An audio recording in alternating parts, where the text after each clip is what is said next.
Hinihiling ng mga residente ng Purok 7 ng Barangay Bangal, Dinalupihan, Bataan na wag nang isara ang access gate sa perimeter fence ng SBMA. Ito ay dahil walang magiging maayos na daanan ang mahigit 500 residente sa lugar. Ayon kay dating Barangay Kagawad Victor Bermilio na residente sa lugar.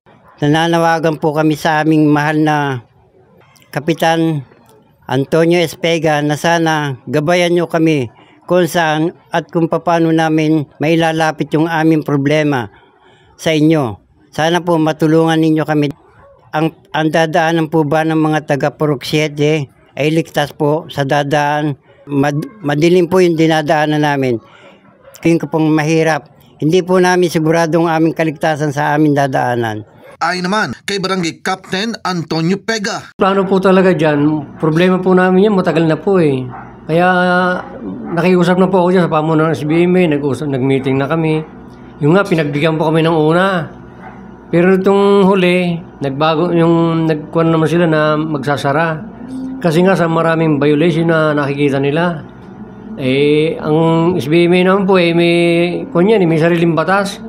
Republic Act 7227. Kaya hindi po namin makapanghimasok dyan, kundi makiusap lang po.